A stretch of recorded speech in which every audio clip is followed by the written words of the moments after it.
Урматтуу калайык калк, мына азыр ушу МК деген телекомпания бар экен. Өзү ушул жерде кыргыздын салтына деги эле кыргыз азыркы учурда ким деп өзүн жөнүндө ойлоп, өз жөнүндө таануу боюнча жаңы телепередача баштап, Уңгу деп аталып, ушуну баштап атышкан экен. Анан булардагы сандыкта сырлары бар экен. Ушу сандыктагы сырларга жооп бере турган кылып, ушундай өзгөчө бир алып баруусу дагы өзгөчө экен. Ошону ушу бата менен баштайлык деп ушу бардык нерсе кыргыз элинде бата менен башталат. Ушу азыр сандыкты алып келсе, бата берип коелук анда. Сандыкты алып келсеңиз. Саламатсыз. Мына бул дагы өзүбүздөгү салт, баягы сандыкта сыр катылган деп коет. Мунун ичинде журналисттердин бүгүнкү күндөгү кыргыз элиндеги касиет жолунда, бата жолунда, негизи эле салт санабызда атайын ошолорго багытталган суроолор бар экен. Мына ушул суроолорго жооп берердин алдында салтыбызга келип, бардык мындай улуу нерсе, уңгу нерсе башталып атканда, ушу бата менен ачсак деген тилек бар. Ушу бата тартып койсоңуз.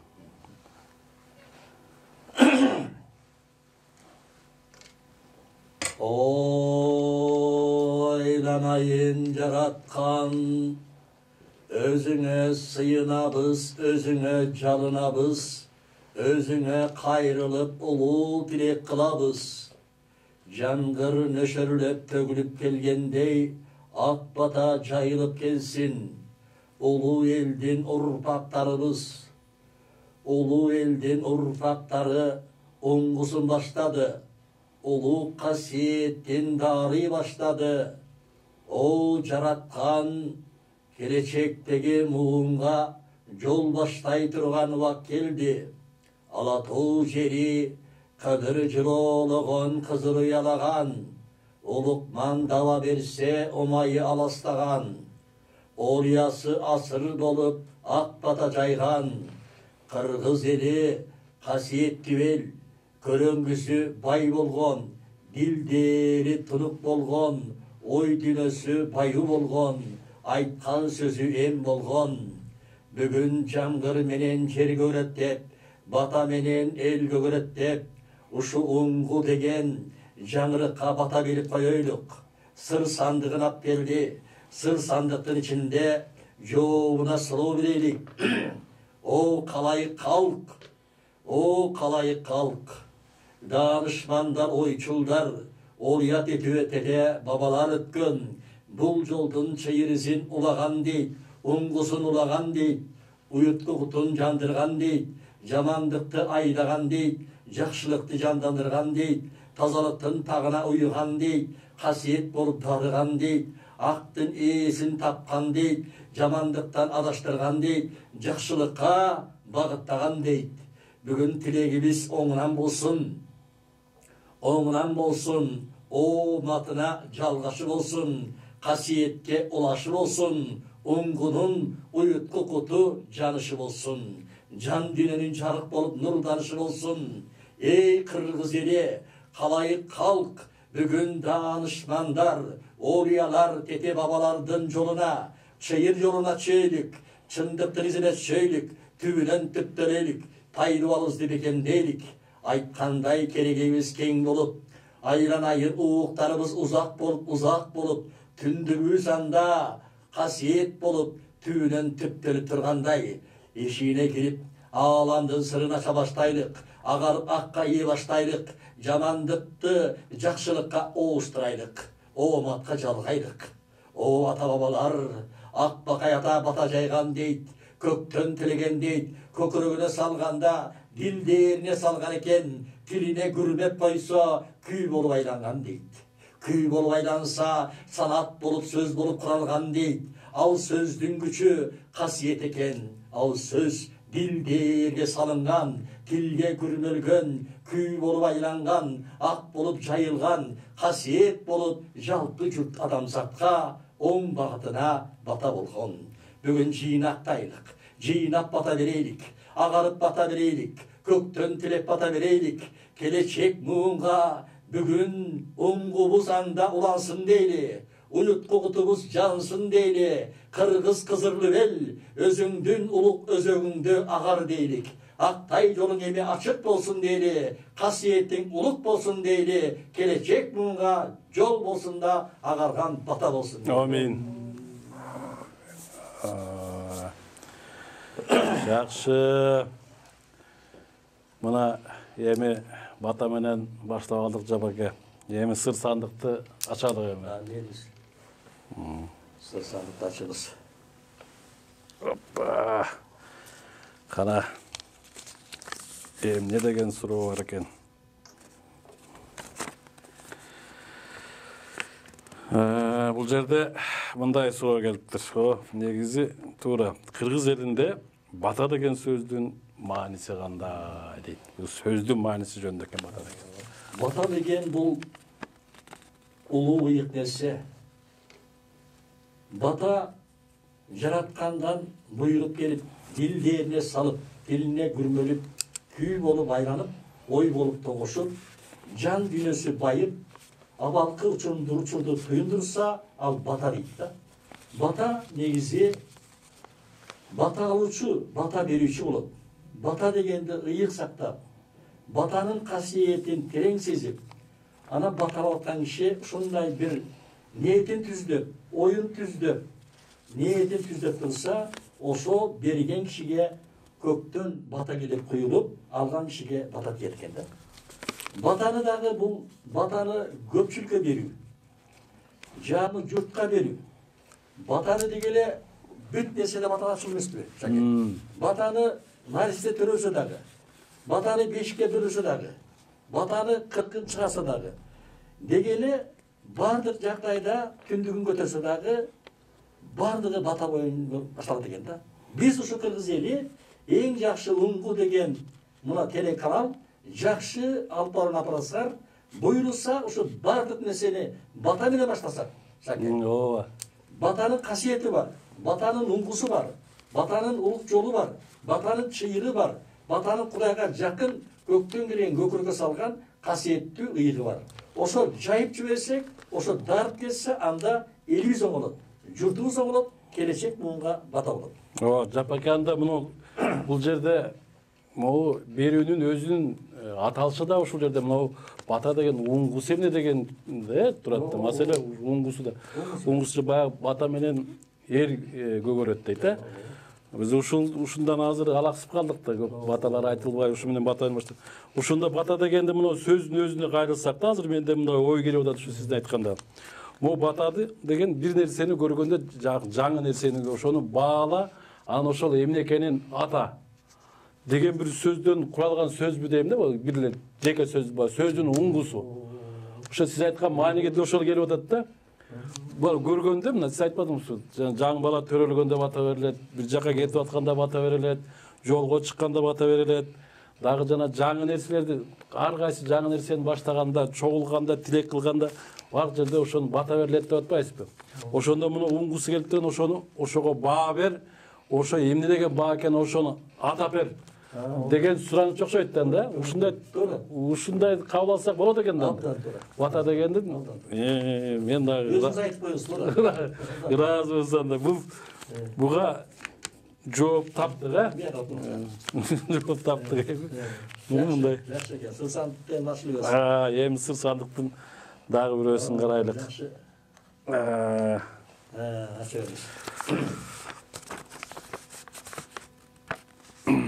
Батакөй адамды кандай деп түшүнөбүз дейт. Батакөй деген негизи батакөй адамдар өзү кандай болуш керек? Мына биз муну кененирээк токтололук ушугачы. Мына азыр батакөй десе эле эгинде сакалы бар, жоксо жаш өтүп калган кичине бата бер. Келен бата берип койчу десе анан жаттап алып анан кийин жаттама сөздөрдү айткандар көбөйүп кетти. Жана бай бол, бир бол, бар бол деп элечи. Анан ушуга мынау сөздүн ар жагында терең сырт жатат да, ошон батакөй адамды кандай деп түшүнөбүз дейт. Мына ушул жөнүндө өзүңүздө сиз кантип батага келип калгансыз, кандай болгонсуз, кайсы жерлерде баталап келдиңиз, кимдер кандай кабыл алды, Кыргызстандын ичинде эле бата айтасызбы же башка жерлерге да бардыңызбы? Мен билгенден дүйнөнүн көп өлкөлөрүнө барып келдиңиз, Монголияга бардыңыз, Южный Кореяга бардыңыз, Южный Африкага бардыңыз, Францияга, Америкага, ондон бата бердиңиз. Мына ошондо батаны кандай түшүнөт экен башка тилдегилер? Бул эмне бата, негизи эле бата дегеним ушул жагын, сезим туюм жагында ушул Алдан жакшы суроо. жагын айтып берсеңиз ушуну. Националдык кабар деген алдан жакшы суроо ыйратасыз. Бата көй деп кандай түшүнүшүбүз керек? Мага 99-жылы кабар аян келди эле. Оозума оозунтуп кетти эле. Оңдолуп оматка жалап кетти эле. Дилдериме салып кетти эле, касиет кылып уютуп кетти эле. Жамандыктан адаш деп, жакшылыкка жанаштады эле. Бүт адамзатка бирдей төгүл деди эле. Жер эненин күч кубатын суран деди эле. Улуу аалам агына айлан деди эле. Дайыма күндөй болуп, жарык болуп төгүл деди эле. Бата көй деген бул көктөн кабарды туюп турган, көрөңгүсүнө байып турган, анан улуу сөздү дарып турган. Дайыма сөзү орунду чыккан. Орият эте айткан сөзү ал аркалап келген касиет менен улай турган жолду билгенде бата көй дейт экен да. Бата көй бул тилек айтуу менен батаны шаке. Тилек деген бул жаттап калган нерсени башың аман болсун, бактылуу бол, келечегиң кең болсун, ак жолуң ачык болсун десе бул тилек. Анткени дайыма айтылуучу тилек. Бата деген ошо ааламдан өзүнүн манастай болуп төгүлүп келет. Улуу сөз төгүлүп келет. Сөздүн уюткусу, оңгусу касиет болуп түйүнгө түптөлүп келет. Анан түйүнчөлүк чечилип, анан дарый баштайт да. Ошондо мына бата көй ошол убактагы бата сураган адамга же ушул окуяга ошол абалга кирип анан байланыш кылып анан ошону байланыштырып айтат турбайбы анда? Ошону сезе билиш керек экен да. Ошол баталап аткан киши ошол нерсенин, ошол абал эмнеде? Ал ошол адамга кандай бата бериш керек?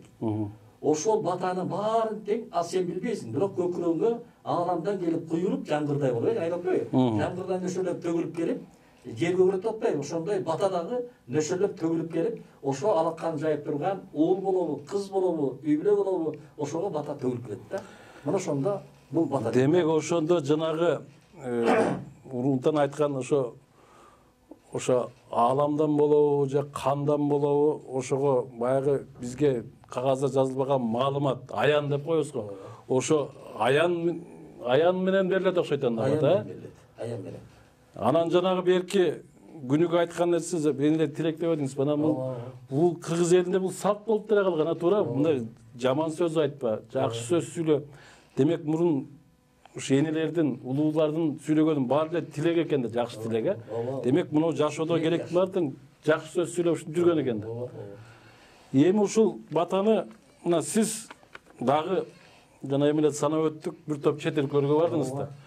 Ошолор батаны кандай түшүнөт экен булар? Ушу эмне деп түшүнөт болду экен? Же сезим туюмдары менен түшүнөт экен? Тилди түшүнбөйт. Кандай болот экен ушу? Бул дүйнө жүзүн аралап калганын себеби болот экен. Ушул мага аян келгенде көкүрөмө салынды эле да. Жаңы журт адамзатты айланасың. Жер эненин баардык жер эненин басып өтөсүң. Анан оозунсак оозуңа беребиз. Актап бата жайдырабыз. Ушул касиет менен тары өтөсүң деген бир белги сезимге аян келди да. Муну ошол менен мен ушул 2007-жылы Апира деген эжебиз бар. Ал индейец экен. Анан айшы антрополог, профессор экен, филолог экен да. Америкадан келген, Америка. Анан айшы келип айтат, биз ушул кыргызды тектүү элбиз да, көчмөн элбиз. Биз ушул жерде ырым-жырымыз бар эле, салт санабыз бар эле. Ушул жерде багы салт санабыз, ырым-жырымыз кандай деп азайып баратат. Бир көрөнгөбүз кетип баратат. Адамзат деген ушундай эмеге келдик. Биз кайрадан ушундай бир касиет жолуна, улуу жолго келелик, улуу тилекке келелик деп ушунда айткандан мен ошондо Арашан ата мазар касиеттүү жеринен ошол жерден ал кишиге бата берип, таласта.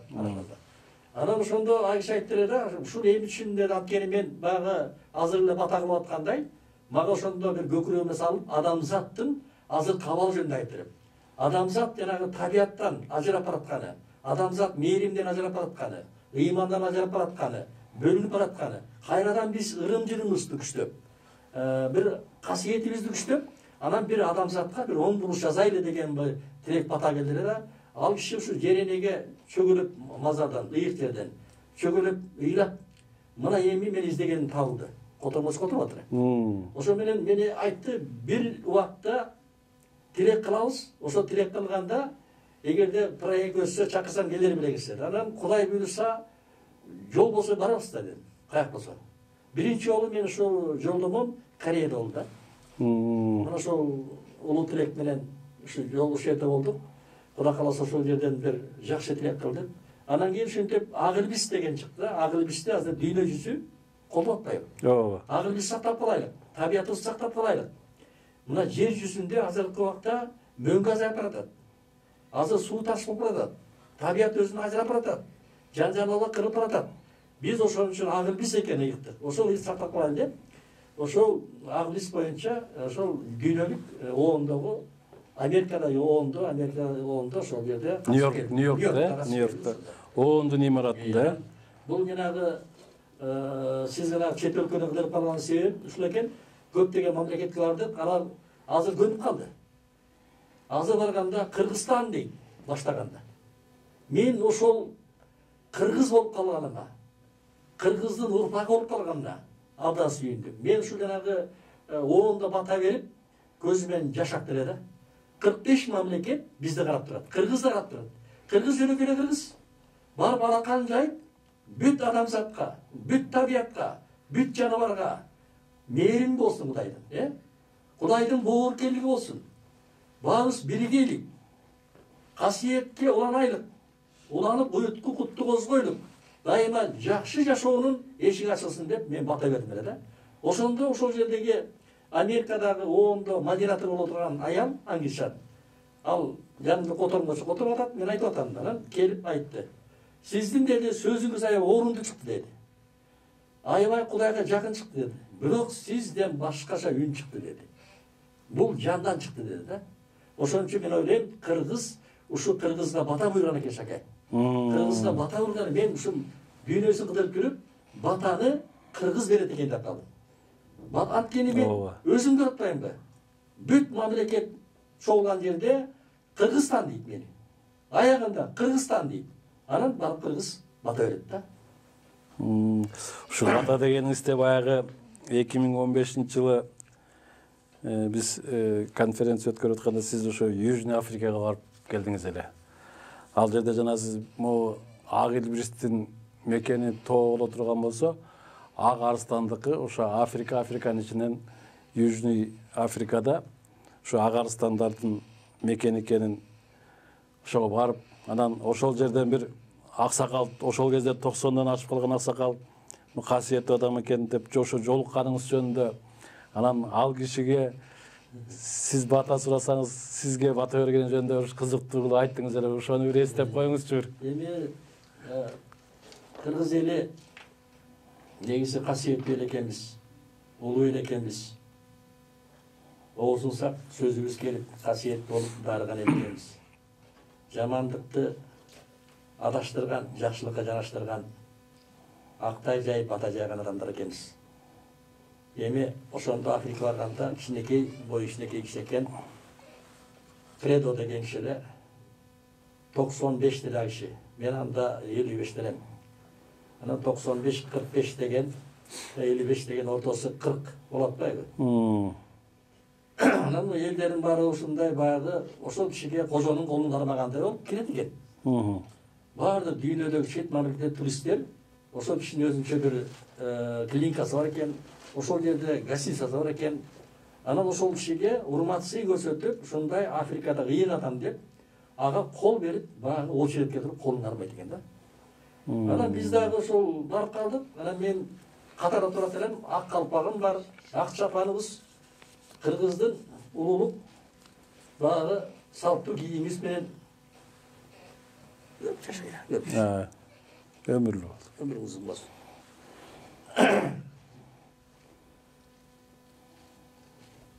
Bir vakta Ömüрлük. Байбичеси Бактылуу келди. ömүрлүк. Байбичеси мындай толмошуна келген толук аял экен. Анан Айша келип эле мени карап этегимен тартты. Ой, сиз менин байыма кире жатасыз деди. Сиз басыңыз бери деди. Колумда таягым бар эле. Менин байымдын 3 жолу айланып коюңузчу. Таягыңыз менен ырымдап, жана тактайына отурган отурушуна тийгизип коюңуз.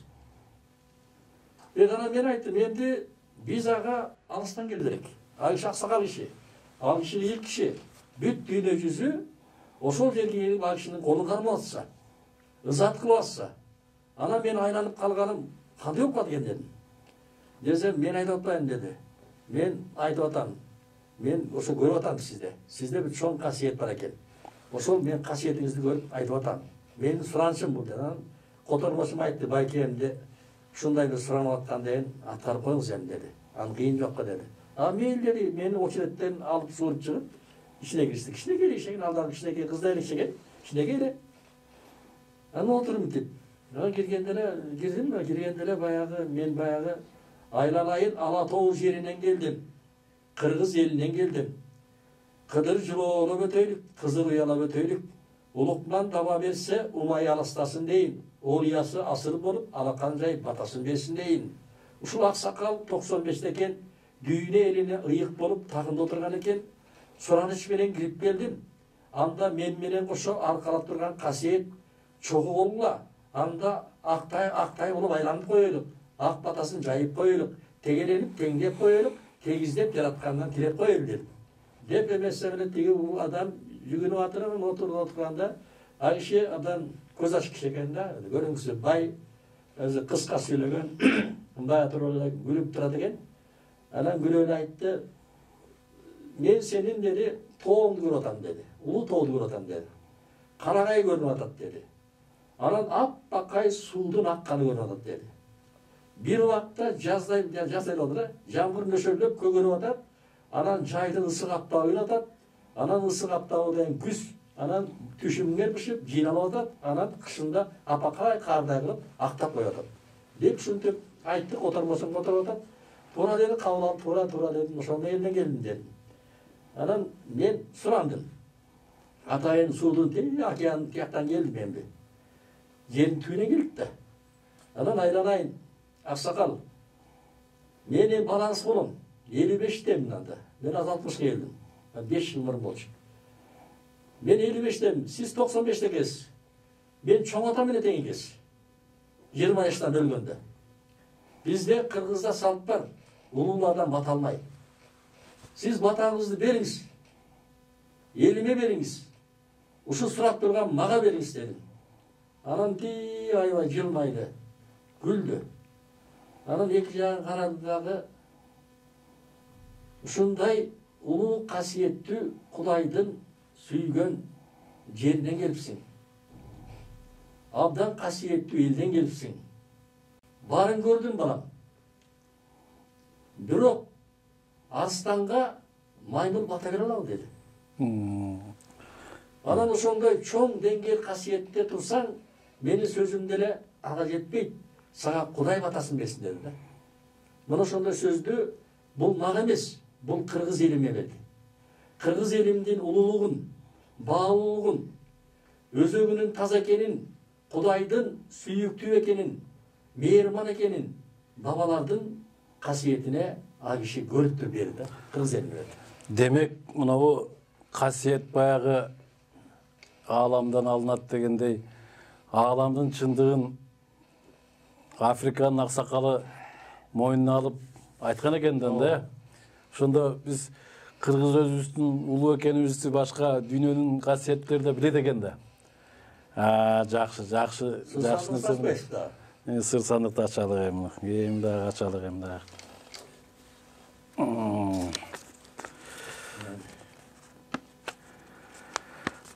Бул жерде баталуу бала дегендин мааниси кандай дейт. Баталанган киши, баталган киши, баталуу бала деп мынау илгертен эле айрыкча мына тың дээринде бар бала кезинен шок болуп өскөндөр ушу карагандан кийин ата-бабалар бар бүчөкен анан баланчыдан муну бата алсак, бата алып келишибиз керек деп анан ушинтишкен эмеспи илгери. Анан азыр деле кээ бир жерлерде бар ушу баталанган деп, анан ушул жөнүндө токтолуп кетсеңиз жакшыраак. Баталуу бала деген абдан жакшы суроо болду. Бул эмди жай токтолойлу го. Ар бир суроого мен көкүрөгүм менен жооп берип атайын. Ооба.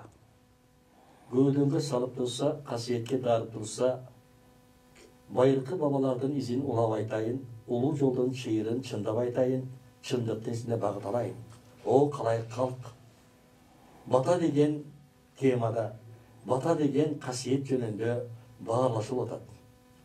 Батанын тереңин билбесек, келечек муунга маалымат бере албасак, батанын касиети жамы журт адамзатка кыргызга берип койсо, кыргыздын кыдыр жолун улап койсо, узак чыйырын изин багыттап койсо, байламтаны чечкиндеп жараткан эгемден тилеп койсо, ушуга маани бербесек болбойт.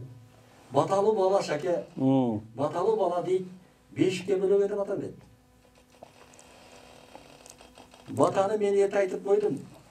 Бойго бешикке бөлөгөндө 2 жашка умайын берет да. 2 жашка бата берет экен. 2 жашка. 2 жашка бата берет. Үйлөнгөндө, үйлөнгөндө. Ошондо эле баталанып калат. Эгер 2 жаш ошол ниетин түздөп, батанын касиетине уюп, жаратканга жакындап турса, ошо 2 жашка бата төгүлөт. Ошо батаны төкпөй чачпай, көкүрөгүнө туюп алса, көрөңгүсүнө байытып алса, акыл ой сезимине туюп алса, анда батаны жүрүп кетиши дейт да. Мына ошондо барып туруп алардын жан дүйнөсүнө баярлап, алардан жаралган бала, алардан себеп болуп келген бала, ал акылдан даанышман болот да. Мына ошон үчүн ошол батаны жактан баштайт экен, анан бешик бөлөгө деп атпайсызбы? О бешикке дагы бөлүп атканда умайыны тилек кылчы. Ушуну чечип алайлы. Ооба. Умайыны тилек кылат. Батаны негизи карыя, акылман, даанышман, ойчул адамдар, касиет менен байланышкан адамдар бата берген экен да. Анан ошол батасы дарып кеткен экен. Мына ошентип биз ошо баланы төрөлгөндө бешикке салганда, кыркыны чыгарганда, анан мүчөлү жашканча 12 чыкканда, анан мүчөлөп барып, анан баталуу бала болуп калат да. Бул баланы эмне 2 жаштан башталат. Анан төрөлгөнүнө, анан кийин бешикке бөлөнгөнүнө, анан кийин кыркын чыгарганга, анан чоң кескенине, анан барып туруп, ошентип баталанып, ал баталуу болуп калат да. Муну бешикке төрөлгөндөн кийин, баягы 40 күндөн кийин чачын алып, анан кийин бешикке бөлөйт эмеспи? Мында батаны же тилекти умайыны берет, Ооба. Мында бата көй андай балага андай бербейт, Анан сүннөт той. Вот, мына ушунда дагы баталар арналат, Анан могу негизи мен баталуу бала дегенде дагы мындай түшүнүк келип атат да. Баягы үйлөнүү тоюнда ошондо бата берип, анан ошол батадагы айтылгандай болуп бала төрөлсө, ошону баталуу бала деп атасак болобу ошону? Болот, жана айтылат, болот. Демек, сиз 20 жылдан ашык бата менен жүрөсүз. Ушундай турмушуңузда ушундай мисалдар барбы? Эми мынакей Ушундай бир-экини айтып кетсеңиз. Мен деле ушул кыргыз элине көбүнө таанымал болуп калдым. Көптөгөн үйлөнүктөргө бата берем, анан никени байлоо деп атышчы. Нике байлоо. Ошо нике байлоого катышып, кыргызча тилек кылып, ошол балдарга отургузуп алып, ошолорго бата берем да. Анан алар баягы эмеге тартып алат экен, азыркы заманга, интернетке тартып алат. Анан баардык нерсени баягы үйдөн эмне илише кагышат да. Анан кайра ошону көрүшөт экен да. Көрүшкөндө кадыресе дем алат экен. Кадыресе бир багып түшөт экен кайрачы. Эми андай адамдар көп болду негизи. Мага негизи үй бүлөсү баягы ушундай ажырап аткан адамдар, ушундай адамдар көп кайрылат. Ошолорду бир ынтымакка, ыйманга чакырып, багытын түзүп атам. Анан бата деген ушул 10 миңде батаңыздан азыр көп адамдар жакшы өзүнүн жолун таап, багытын таап, жакшы жашоого жашап аткан учурлар бар. Керек болсо ушул жанагындай бир Монголияга барганда бизде Камил деген бала бар. Манасчы? Манасчы. Манасчы. Анан ошол күбө. Анан ошондо монголдорго биз аны жыл сайын барабыз. Ошо Камилге да мага дагы ошол монгол элинин атуулу деп бизге наам берип койду. Мен кыргыз элинин атуулу деп наам бердим. Ардактуу атуулу. Ардактуу атуулу деп. Бирок мага монгол эли 7 жыл барды Камил экөөбүз. Камил 9 жыл барды, менен көп барды. Анан жылына барып, нагы ооруга байлаштырып барбай калдык. Жылына барып, Манас айтат, мен аягымды бата берем да. Анан ошондо баягы эметип алсам, бир орусча баланы бизге ыйык адамдар келди деп, анан мен таягым бар. Анан ошону рында эмдеп койсом, эң жылы бассам, бала түз басып келбейди. Камил турат да, түз басып келди. Орусча бала жакшы болуп калды. Баспай турган бала түз басып келди. Бул Кудайдын шыпасы эмди. Менен эмес, Кудайдын шыпасы айнай. Анан келип анан ата энеси аябай ыйлап мага бир ала курттай ыйкырды келди, бир кужун курт алып алыптыр. Анан алып келип берди. Ушуну сизге берип атабыз курт, мынакей биздин балабыз үчүн деп орусчаны эле басып калды деп. Дагы бир сыдырып коюмуш да, анан дагы бир ырым кылып койдук да. Азырканда ушундай эмелер көп эмди. Кудай кааласа эмди мен кыргыз эли үчүн, мен адамзат үчүн анда 40 берем, азыр 60ка келдим. Мага чоң жоопкерчилик бар, айланайын калай калкын. Мен актай берем, ак батаны жая берем, агарып Кудайдан тилей берем. Жамандык нерсени кайтай берем. Касиет болсо дарыла, улукман дабасын берде, умайы аласа дей берем. Агарып олиясы, батасын жайлай берем. Сыр сандыкты ачалык эми анан сыр сандыкта суроо түгөнүп калса да. Биз суроону толтурабыз болот эле. Жакшы, жакшы экен. Бул жерде дагы мындай кызыктуу суроо бар экен. Бата дагы кайсы элдерде берилет, айтылат дейт. Бизде кыргыздан башка дагы бата берген, бата айткан элдерден санап берсеңиз, канчалык деңгээлде айтышат, канчалык кабыл алышат, элди журту барбы ушундай? Эми казактарда болсо керек. Энди бул аябай элди баягы кыргыз эли андан улуу эл экени, касиеттүү эл экени мен өзүмдүн тажрыйбамдагы айтарам да. Анткени бүт ушул адамзатын кырып келатканда ушул Кыргызстан дейт, кыргыз дейт. Кана бата дейт да, ушинтип айтып келет. Бирок алардын да өзүнүн баягы сыйынуу бар. Алардын да бир Кудайга жакындыгы бар да. Алардын да бир көргөчтүгү бар. Алардын да бир табият дүйнөсүнө байланышкан жакындарына эмне шыпа, эм шыпа кондура алган бир касиет жол бар да. Мен аны жокко чыгара албайм. Дүйнө жүзүндө бар. Мен жакында ушул дүйнө жүзүндөгү улуу ассоциация ачылды да. Кыргыз, ошо биздин азыр Кыргыз касиет академиясын ачпадык да. Мына Кыргыз касиет академиясын ачтык Кыргызстанда. Бирок дүйнөдө дагы дүйнөлүк ассоциация, касиет ассоциациясы ачылды да. Мен ошолдо мүчө болгом да. Мына алар менен баарлашып жүрөм. Алар дагы мен аларды жок, булардын эчтекеси жок деп айта албайм. Аларда да бир күч бар, аларда да касиет бар. Бирок айланып келгенде аягын кыргыз баласы, кыргыз касиети, кыргыз дегеле адамы ушундай бир алаканча жыйнап аткан себебинен мен кыргызды эң башына коюп атам да. Анткени биздин келечек мундагы улуу эл экенибизди, улуу элдин урпагы экенин, улуу элдин улана турган, оңгусун улай турган, касиетин улай турган, жакшылыгын жаналтыра турган келечектеги муну алып келет деп ойлойм да. Ошон үчүн айланайындар, жаштарыбызга айтарым, ушул касиеттүү бата дегенде улук касиеттин батасы кыргыз элинде турганын сезип жатасыңар. Ошо кыргыз элинин улуу оңгусун улагыла, уютту кутун жандырдыргыла, оозунуп улуу сөздү сүйлөгүлө, кыргызча сүйлөгүлө. Кыргызча сүйлөсөң кыргыздын тили, Кудайдын тили дегенде айтылганга мен ишене кетем. Анткени кыргыз деген миллион сапты айткан, манас айткан бир эле кыргыз болот экен. Мага аян келгенде мен 4-5 саат көкүрөгүмө сүйлөгөм.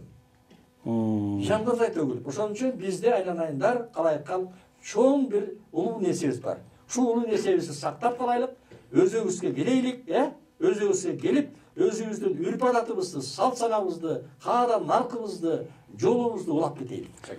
Мына бата дегенде биз алакан жайы менен бирге түшүнөбүз да.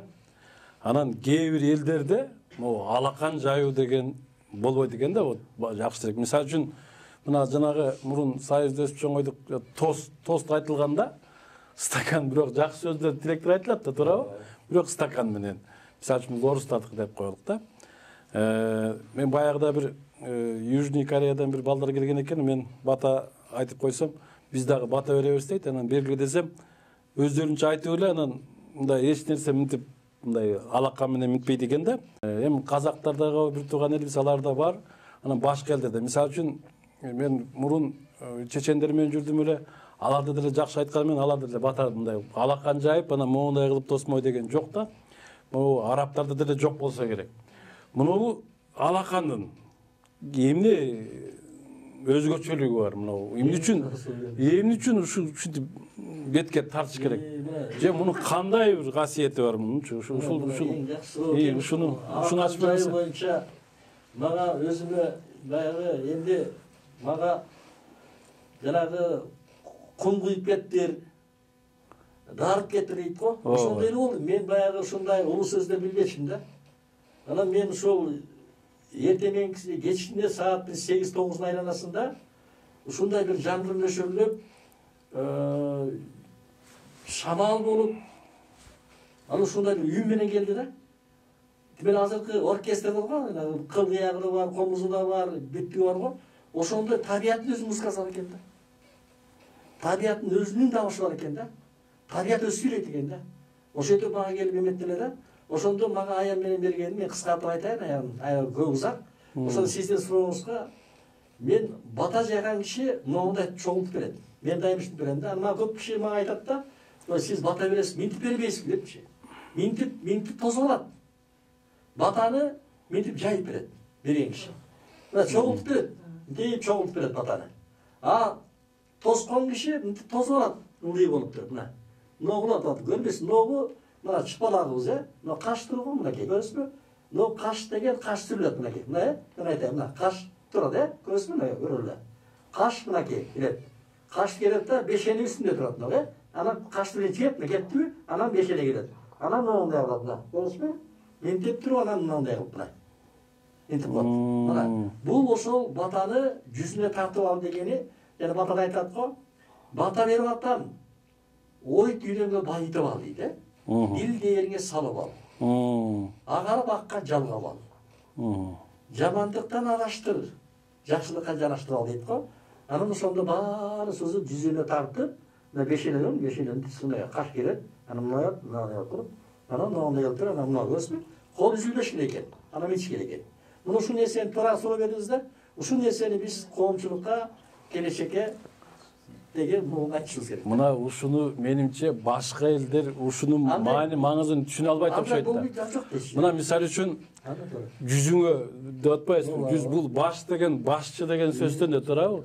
Демек, алакан деген ал да туурабы? Алам, ал күч. Ошо асмандагы күч дейт. Алла, анан кан дейт да.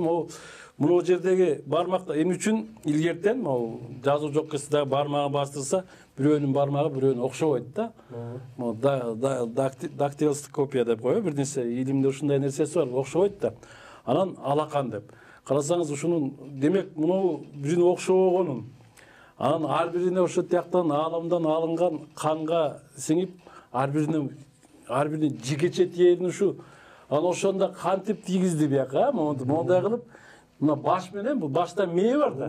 Мээ менен көкүрөктөгү гөөдөндү бириктирип, бул жанагы асман менен жериңдин тирөөчүнө бүткөндөй кылат экен да. Мына жана Манаштагы, кандай дейсиз? Эми мына көрдүңүзбү? Демек бул колдун дагы өзүнүн чоң кызматы, өзүнүн аткарган орду бар экен да бул нерседе, туура? Ошон карабайсызбы? Ушул мына демек ушул жерде мына ушуну тереңирээк түшүнбөй, азыр бир топ адамдарыбыз ушу маани бербей калган экен да. Демек бул мындайча айтканда кыргыздын кандай эмне кылса дагы ошонун өтө терең жанагы бу жердеги уңгу деген бир уңгусун унутуп калган экенбиз да. Уңгусуна байланбай калыппыз да. Уңгусу уланып энди байласын эми. Уңгуга демек ошол жерде мына мен мындай деп түшүнөм да, жарыктын куттун уңгусу мээде болсо, көрүнбөгөн ааламдын, асмандын уңгусу адамдын көкүрөгүндө экен да. Демек ошону байланыштырган бул бата экен да. Ошону анан ата баалап туруп ата деген экен, Ең проектісі.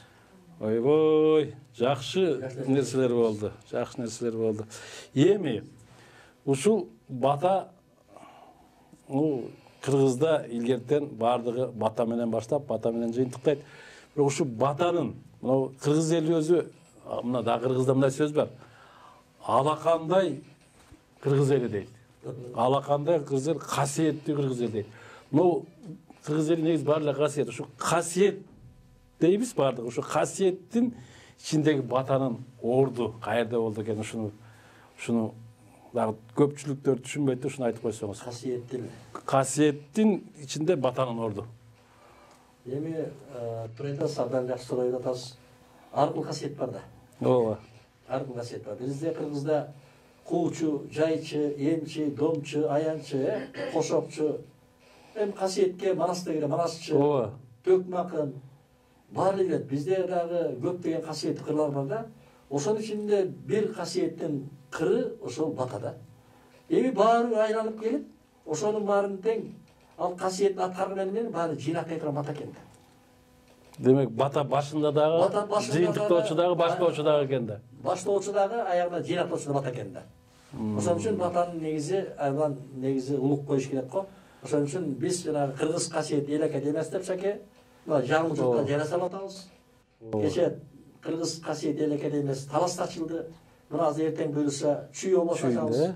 Алай качабыз. Ошентип биз ошко ачабыз. Бүт 7 туган ачып, кыргыздын касиети жөнүндө.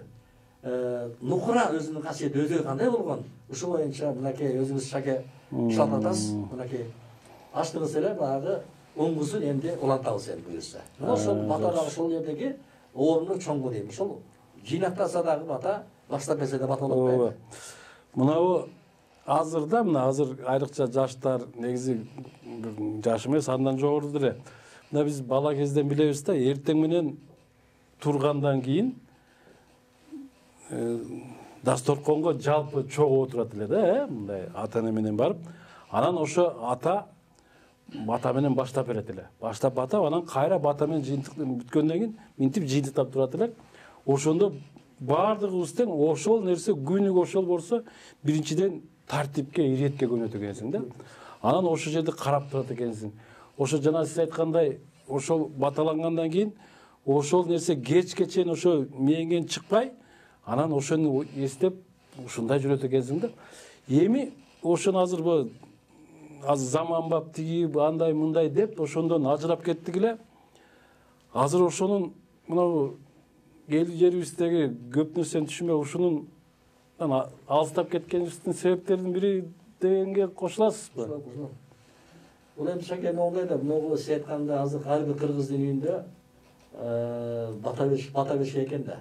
Тамак ішерден астынан бата берип, тамак ичип бүткөндөн бата берет да.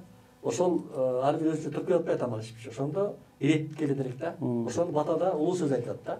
Ошол жерде батада уулуң туруп калат, же келиниң туруп калат тамасына, же болбосо келиниң, же неберең туруп калса, ошолорго ар бирин атап бата берсең, ошолорго баары бир улуу сөздүн ээси, күйүүсү барып ошол баталат да.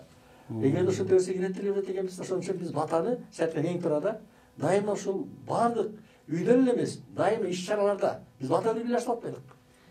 Аягында бата менен жыйнактасак, ошол нерсе бир иреттелип, анан жыйналып эле да. Анда жакшы. Мынау эми мынау студиядагы Мамыркулова Канышай деп эмка экен. Мына көптөн бери байкап, мынан ушу даярданып сүйлөшүп, ушуларды ушундай болсо деп жүрчү элек.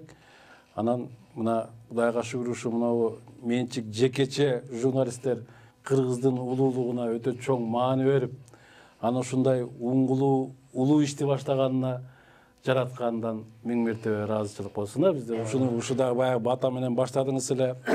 Кайра дагы эми ушул иштеген балдарга, ушул телестудияга мунун мынау кыргыз үчүн кызматы терең болуп, биздин мынау киндиктеш болуп, иш аракетибиздин келечектеги жыйынтыгы, акыбети, ушу мүдөөсү бир болсун да. Ошого дагы бата менен аяктап бүтүрүп берсеңиз эми ушуну. Ойланайын калайык калып, Жаратқанға қайрылайлық. Бүгін ұлы күн. Бүгін қасиет қайып дүйнеге байланышып, ұлы жолға баталап тұрабыз. Баққа дарып тұрабыз. Қасиетке ұлап тұрабыз. Оңғы деген мына жаңырық ашылған екен. Айланайын қанышай, жаңырықты жаңырта бер. Мына бірінші көрсетуің ақ батаның қасиеті, ақ батаның сыры, ақ батаның дегеле өзөктү ұлы жолы жөнінде ұлы барлашы болды. Мына бүгін Шаршеналы Қабатегин өкөбүз барлашып тұрдық. Қасиетке ұлап тұрдық. Оңғысы ұлансын деп, ұйытлы құты жансын деп, қасиетті дарысын деп, абдан жақшы екен. Сыр сандықты алып келіп қойып, анан сыр сандықтың için алып, ақ қағасын алып, еркін барлашы қылды. Бұл оңғылы шундай болған, оңғысы шундай болған, оңғының башталышы жақшы башталды. Анда оңғы, жаңырығы улана берсін. Ойытқы құт болып, қасиет болып, дари берсін.